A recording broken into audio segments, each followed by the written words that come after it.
तो भी गुरु जी ने जब बार बार कथा कही तब बुद्धि के अनुसार कुछ समझ में आई, वही अब मेरे द्वारा भाषा में रची जाएगी, जिससे मेरे मन को संतोष हो। जैसा कुछ मुझे में बुद्धि और विवेक का बल है, मैं हृदय में हरि की प्रेरणा से उसी के अनुसार कहूँगा। मैं अपने संदेह, अज्ञान और भ्रम को हरने वाली कथा रचता हूँ, जो संसार रूपी नदी के पार करने के लिए नाव है। राम कथा पंडितों को विश्राम देने वाली, सब मनुष्यों को प्रसन्न करने वाली और कलयुग के पापों का नाश करने वाली है। राम कथा कलयुग रूपी सांप के लिए मोरनी है और अविवेक रूपी अग्नि के प्रकट करने के लिए अरणी मंथन की जाने वाली लकड़ी है। अर्थात ये इस कथा से ज्ञान की प्राप्ति होती है। राम कथा कलयुग में सब मनोरथों को पूरा करने वाली कामधेनु गौ है और सज्जनों के लिए सुंदर संजीवनी जड़ी है। पृथ्वी पर यही अमृत की नदी है, जन्म मरण रूपी भय का नाश करने वाली और भ्रम रूपी मेढकों को खाने के लिए सर्पिणी है। यह राम कथा असुरों की सेना के समान नरकों का नाश करने वाली और साधु रूप देवताओं के कुल का हित करने वाली पार्वती दुर्गा है। यह संत समाज रूपी क्षीर समुद्र के लिए लक्ष्मी जी के समान है और संपूर्ण विश्व का भार उठाने में अचल पृथ्वी के समान है। यमदूतों के मुख पर कालिख लगाने के लिए यह जगत में यमुना जी के समान है और जीवों को मुक्ति देने के लिए मानो काशी ही है। यह श्री राम जी को पवित्र तुलसी के समान प्रिय है और तुलसीदास के लिए हुलसी तुलसी जी की माता के समान हृदय से हित करने वाली है। यह राम कथा शिव जी को नर्मदा जी के समान प्यारी है। यह सब सिद्धियों की तथा सुख संपत्ति की राशि है।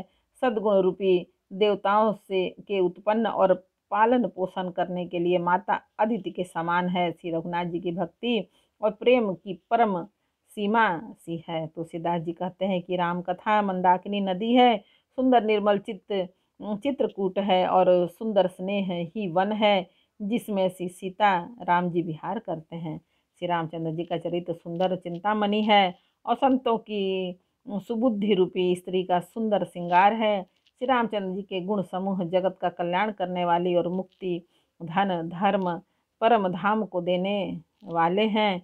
ज्ञान, वैराग्य और योग के लिए सद्गुरु है और संसार रूपी भयंकर रोग का नाश करने के लिए देवताओं के वैद्य अश्विनी कुमार के समान है।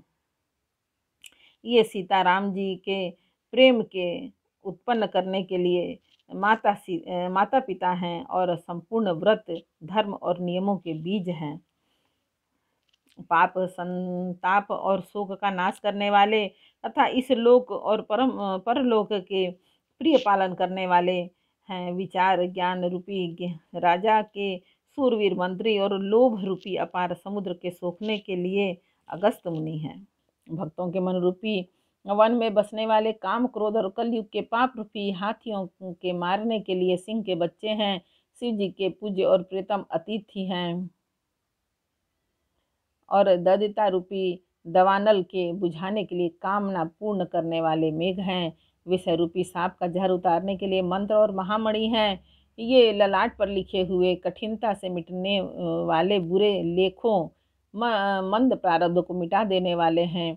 अज्ञान रूपी अंधकार के हरण करने के लिए सूर्य किरणों के समान और सेवक रूपी धान के पालन करने में मेघ के समान है।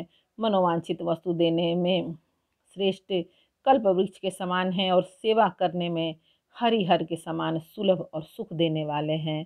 सुकवि रूपी शरद ऋतु के मन रूपी आकाश को सुशोभित करने के लिए तारागण के समान और श्री रामचंद्र जी के भक्तों के लिए तो जीवन धन ही है। संपूर्ण पुण्यों के फल महान भोगों के समान है। जगत का छल रहित हित करने में साधु संतों के समान है।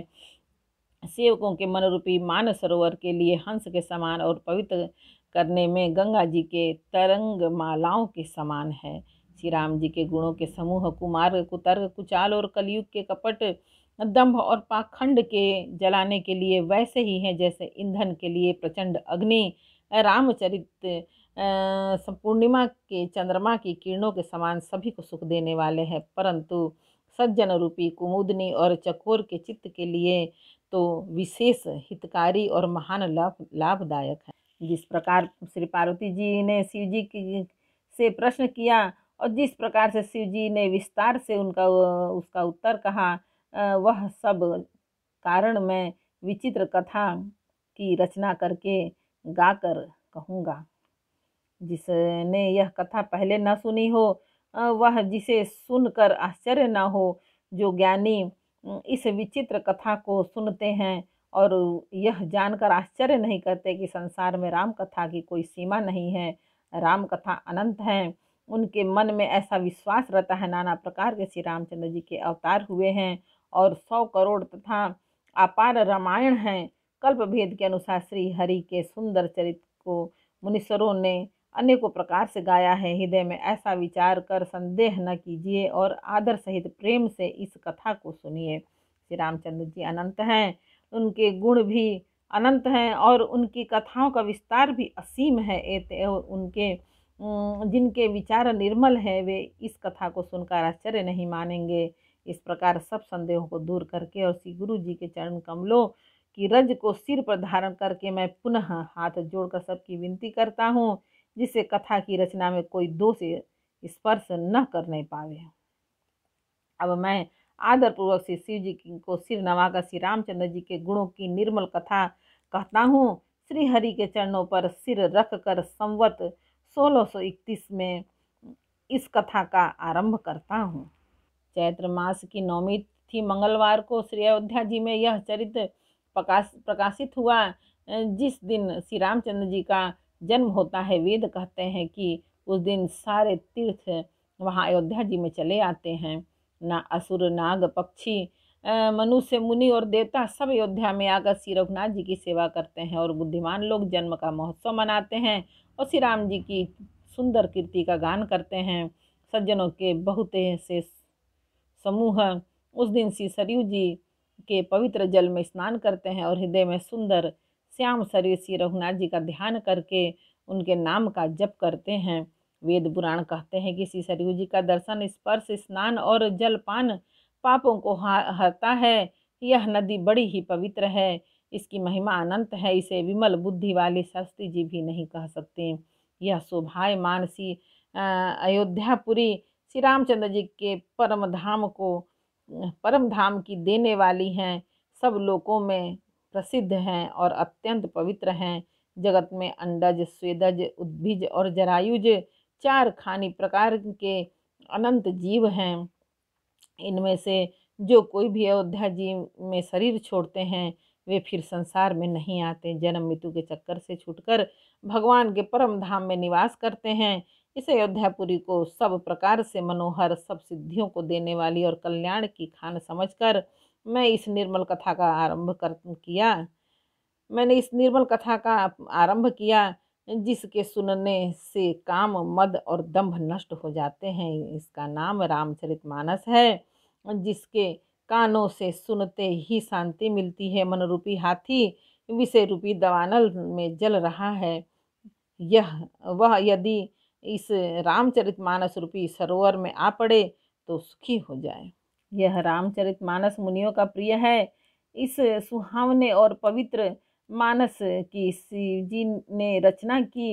यह तीनों लोकों में तीनों प्रकार के दोषों, दुखों और दरिद्रता को तथा कलयुग के कुचालों और सब पापों का नाश करने वाला है। श्री महादेव जी ने इसको रचकर अपने मन में रखा था कि और सुअवसर पाकर पार्वती जी से कहा। इससे शिव जी ने इसको अपने हृदय में रखकर और प्रसन्न होकर इसका सुंदर रामचरितमानस नाम रखा। मैं उसे सुख देने वाली सुहावनी राम कथा को कहता हूँ। हे सज्जनों, आदर पूर्वक मन लगाकर सुनिए। यह रामचरितमानस जैसा है, जिस प्रकार बना है और जिस हेतु से जगत में इसका प्रचार हुआ, अब वही सब कथा में श्री उमा महेश्वर का स्मरण करके कहता हूँ। एक बार बोलो रामायण मैया की जय। बालकांड का 5 दोहा समर्पयामि भगवान। जय श्री राम जानकी पवन सुत हनुमान बजरंग बली भोलेनाथ। जय हो।